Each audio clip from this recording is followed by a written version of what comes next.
السلام علیکم ورحمۃ اللہ وبرکاتہ۔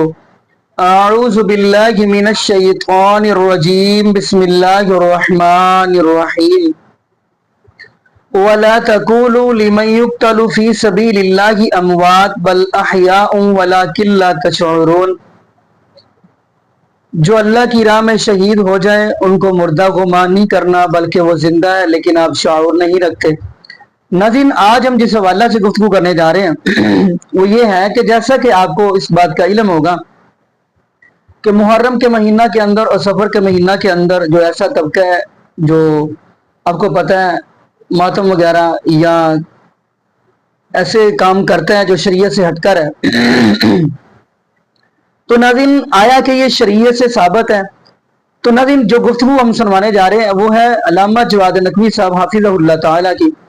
ان کا بھی یہ کہنا یہ ہے کہ جو یہ کام کربلا کا نام لے کر، عاشورہ کا نام لے کر یہ کرتے ہیں، یہ تو وہ کام ہی نہیں ہے۔ حالانکہ کرنے کیا چاہیے تھے؟ یقین مانیے بڑی کمال کی گفتگو کی ہے، آپ کا ایمان تازہ ہوگا۔ کہتے ہیں کہ کرنا کیا چاہیے تھا اور یہ کر کیا رہے ہیں۔ لیکن آدھی یہاں پہ یہ بھی بات کہتا چلو، قرآن پاک کی آیت ہے، فرمایا الیوم اکملت لکم دینکم واتممت علیکم نعمتی ورضیت لکم الاسلام دینا۔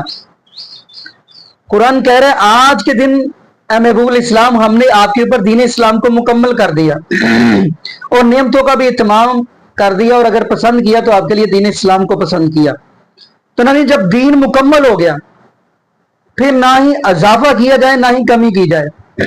جب ہم کہتے ہیں یہ کہاں سے ہے، آگے سے کہتے ہیں حج کیا ہے، اور ایک ایسا مکتوب فکر ہے ان سے بھی اب کہا جاتا ہے کہ یہ جو آپ کل چالیہ ساتہ کرتے کہاں پہ ہیں، آخر جی 4 سورتیں پڑھتے ہیں، حج کیا ہے۔ خیر یہ بھی ہم آگے جا کے گفتگو کریں گے، لیکن ناظرین آپ کو جو ویڈیو دکھانے جا رہا ہوں وہ ہے علامہ جواد نقوی صاحب کی۔ وہ ہم گفتگو سنتے ہیں، آخر کون سے کام کرنی چاہیے وہ بتا رہے ہیں اپنے مسلک کے لوگوں کو، پھر انشاءاللہ ناظرین آگے ہم بھی گفتگو کریں گے۔ تو آئیے ناظرین مل کے گفتگو سنتے ہیں۔ یہ حادثہ نہیں تھا، یہ سانحہ نہیں تھا، یہ امام حسین کا قیام تھا، یہ امام حسین کی مزاحمت تھی، یہ امام حسین کا ادائی فریضہ تھا، یہ امام حسین کی سرمشق تھی۔ عزاداری کس چیز کا نام ہے؟ جو کچھ امام حسین نے کیا وہ سب کچھ شیعہ تکرار کرتا جائے، اپنے عہد میں تکرار کرتا جائے، چونکہ یہ سب کچھ جو بنو امیہ نے بنیاد رکھی ہے یہ بنیاد اب چلے گی، آگے ختم نہیں ہوگی، اور جب بنو امیہ کی بنیاد آگے بڑھے گی تو پھر وہ بنیاد جو حسین ابن علی نے رکھی ہے وہ بھی آگے چلے گی۔ جب شیطان ختم نہیں ہوگا تو جو ابراہیم نے شیطان کو سنسار کیا ہے یہ سنساری بھی ختم نہیں ہوگی۔ جب تک شیطان ہے سنساری ہے، جب تک شیطان ہے رجم ہے، اور جب تک یزید ہے حسینیت ہے۔ حسینیت کربلا کے حادثات دیدگان کے ساتھ ہمدردی کا نام نہیں ہے۔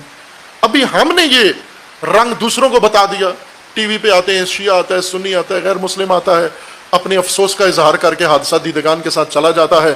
کربلا کا رخ ہی موڑ دیا، کربلا کی ڈائریکشن ہی چینج کر دی، کربلا کو رنگ ہی کچھ اور دے دیا، اور پھر آگے قدم قدم پر جو امام نے کیا وہ کرنا ہے۔ ابھی ہم کرتے ہیں بہت سارے کام، ہم عملی کرتے ہیں، مثلا امام حسین علیہ السلام نے جو کیا وہ نہیں کرتے، لیکن امام حسین علیہ السلام پر جو ہوا وہ ہم کرتے ہیں سارا کچھ۔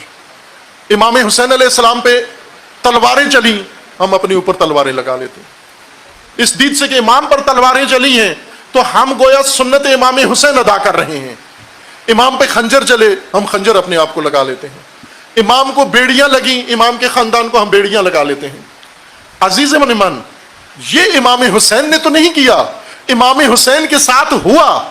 خنجر امام حسین پہ چلے، تلواریں امام حسین پہ چلیں، رسیاں اور بیڑیاں امام حسین کو باندھی گئی، خیموں کو لوٹا گیا۔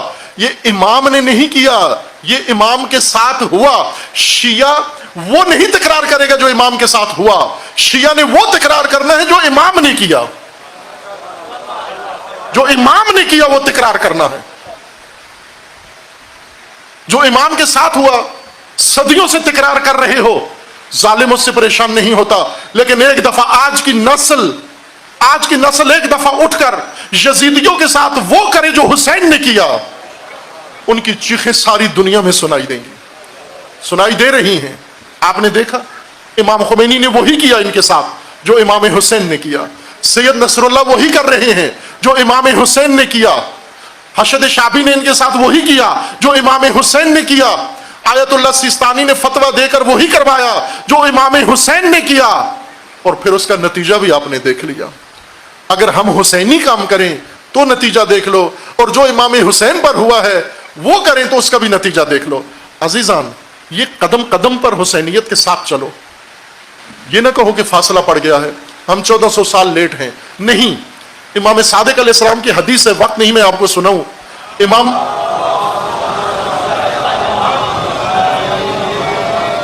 امام فرماتے ہیں، صحابی نے پوچھا، شاگرد نے پوچھا کہ جو کچھ آپ فضائل بیان کر رہے ہیں انتظار کے، زمانہ ظہور و انتظار کے، ہم تو آپ کے زمانے میں امام حاضر کے زمانے میں ہیں، اور وہ جو فضائل آپ بیان کر رہے ہیں ان سے ہم محروم ہیں، تو ہم کیسے وہ مقام حاصل کر سکتے ہیں؟ امام نے فرمایا، میں طریقہ بتاتا ہوں، یہ کام کرو، اگر آپ کے زمانے میں ظہور نہ ہوا، امام غائب بھی نہ ہوئے اور ظہور بھی نہ ہوا، تو بھی آپ وہی درجہ پاؤ گے جو زمانہ ظہور کے لوگوں کا ہوگا، وہی درجہ پالو گے۔ امام نے راستہ بتایا، فارمولہ بتا دیا، وہ فارمولہ یہی ہے عزیزان، امام حسین کے لشکر میں اصحاب حسین میں نام لکھوانا، یہ رجسٹر بند نہیں کیا گیا ہے، یہ دفتر بند نہیں ہوا، یہ رجسٹر کھلا ہوا ہے، انتظار میں ہے، 72 کے بعد رجسٹر کھلا ہوا ہے کہ کون آئے۔ آپ دیکھیں شہید سلیمانی آیا اس رجسٹر میں درج ہوا یا نہیں ہوا؟ گواہی دیتے ہو، ضمیر آپ کا کیا کہتا ہے؟ ہوا نا، درج ہوا۔ آپ اپنے زمانے میں اگر یزیدیت کے خلاف قیام کرو، اگر امام حسین نے جو کیا وہ تکرار کرو، آپ کا نام اس دفتر کے اندر درج ہے، آپ اصحاب حسین ابن علی میں ہو، اس راہ میں اگر جان جاتی ہے شہدائے کربلا میں ہوا، وہی مقام ہے آپ کا۔ یہ فارمولہ امام حسین علیہ السلام نے بیان فرمایا ہے۔ اگر یہ کام ہوتا، حسینیت اور عزاداری حادثہ دیدگان کے ساتھ اظہار ہمدردی کے بجائے اگر قیام پر مشتمل ہوتی، اگر مزاحمت پر مشتمل ہوتی، اگر جائز و ناجائز کی تمیز عزاداری میں ہوتی، اگر ناجائز کے مقابلے میں قیام پر عزاداری مشتمل ہوتی، اگر ناجائز مال واپس لوٹانے میں عزاداری ہوتی، آج خوب یہ کون کر سکتا ہے؟ تاریخ میں کون ہے جس نے لوٹا ہوا مال واپس کرایا ہے؟ وہ فقط 2 ہستیاں ہیں، ایک کا نام علی ابن ابی طالب ہے اور ایک کا نام حسین ابن علی ہے۔ یہ تو یہ مکتب ہے جو لوٹا ہوا مال واپس کرا سکتا ہے، یہ بتاتے ہیں کس طرح لوٹا ہوا مال واپس کرانا ہے، لیکن یہ طریقہ جو ہم نے بنا رکھا ہے یہ نہیں، اس کی روش جو حسین ابن علی نے سکھایا ہے اس طرف جانا ہے۔ عزیزان، میں ایک مصائب کے طور پر بھی اسی مضمون کی تکمیل کے لیے ایک مضمون آپ کو بتاتا ہوں کہ امام حسین ابن علی سے یوں نہیں کہ جتنے کربلا میں پہنچے، یہ آپ کی اس یقین دہانی کے لیے کہ آپ باور کر لیں جو بات میں نے کی ہے اس کا نمونہ خود امام حسین علیہ السلام کے ساتھ موجود بھی ہے، ثبوت موجود ہے۔ جو کربلا میں شہید ہوئے یہ سارے شیعہ نہیں تھے، یہ غلط فہمی ہے اگر کسی کے ذہن میں ہے، شیعہ نہیں تھے۔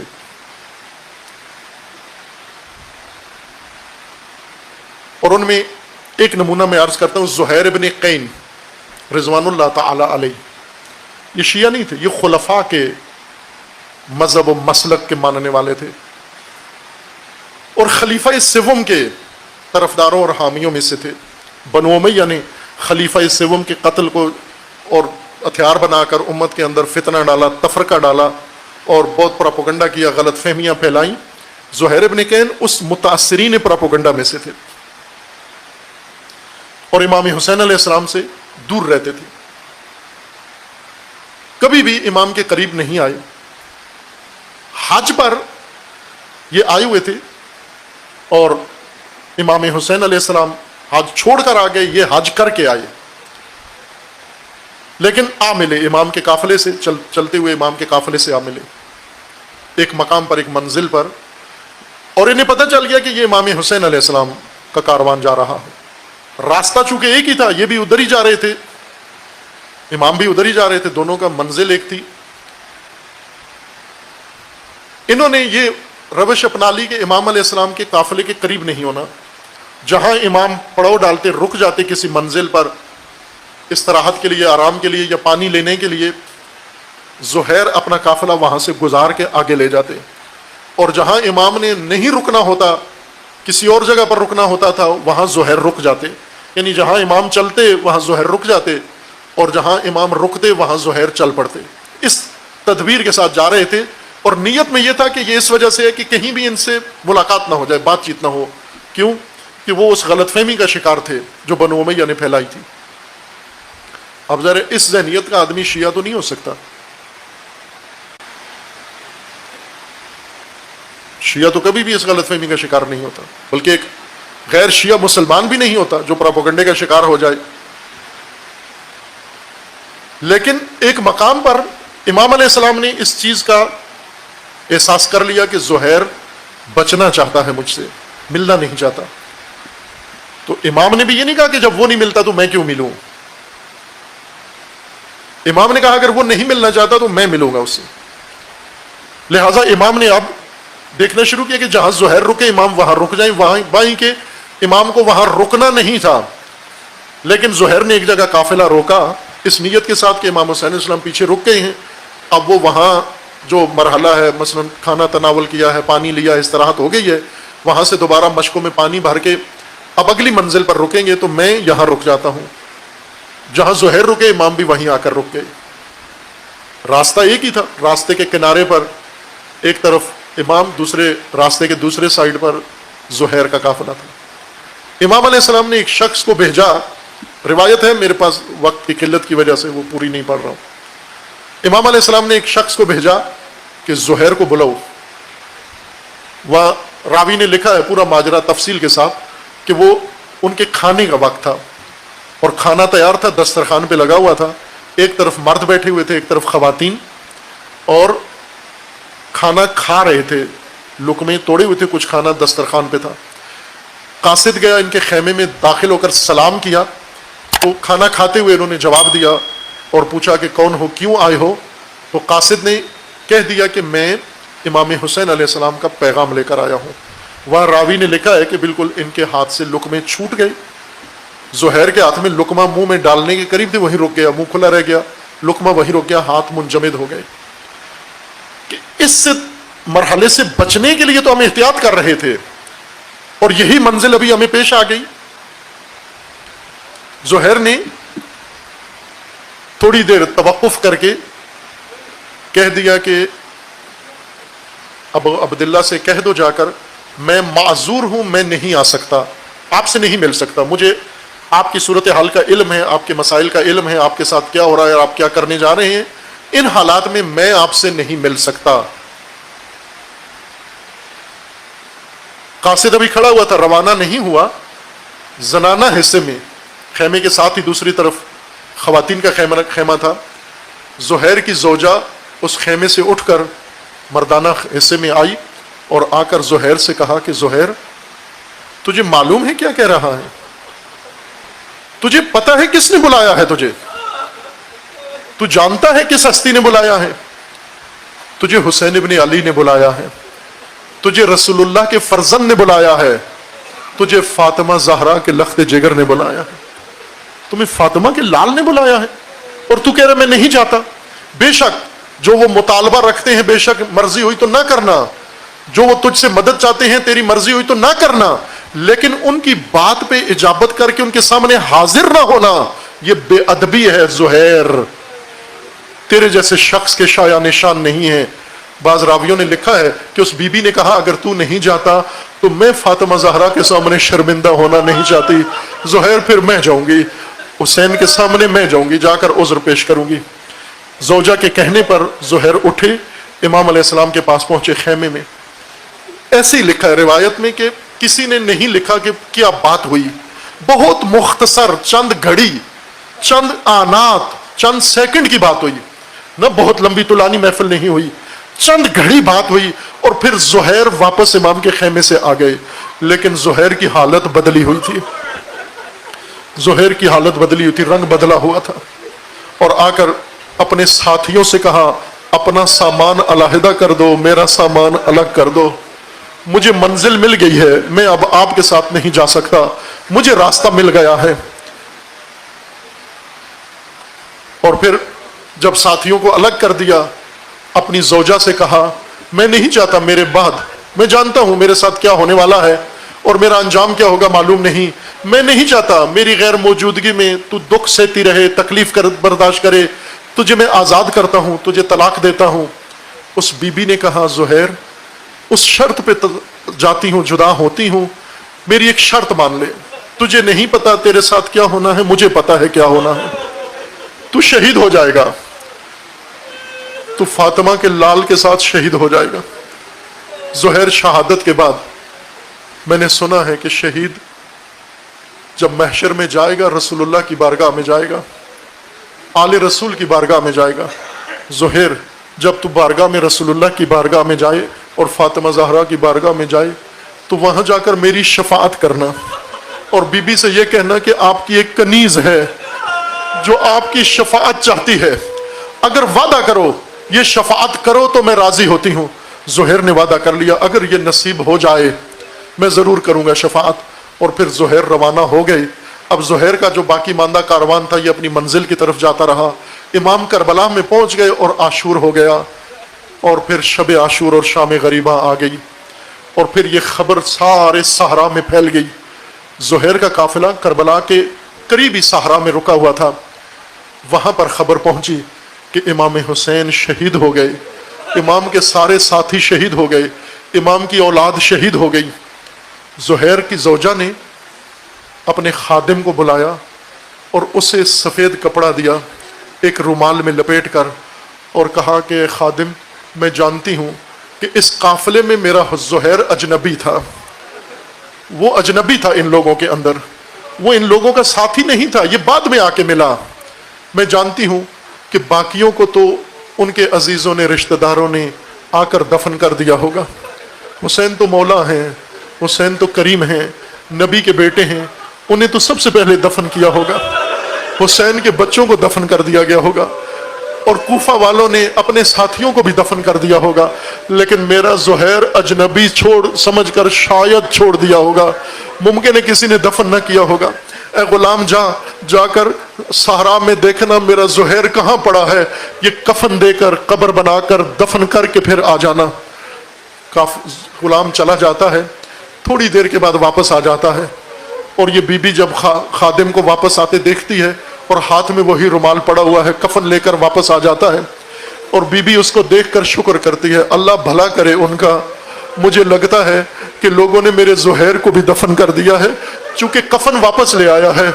غلام بیٹھ کر بی بی کے سامنے رونے لگا، سر پیٹنے لگا، اے بی بی تو اپنے زہیر کو روتی ہے، جو منظر میں نے کربلا میں دیکھا ہے اگر وہ تو دیکھے جگر پھٹ جائے گا۔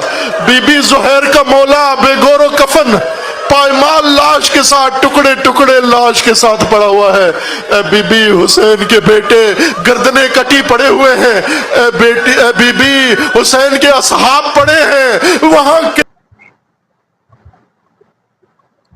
جی ناظرین، آپ نے یہ ویڈیو ملاحظہ فرمائی۔ ناظرین بات ہم وہی کرتے چلیں، دین مکمل ہو گیا، نہ اضافہ کیا جائے نہ کمی کی جائے۔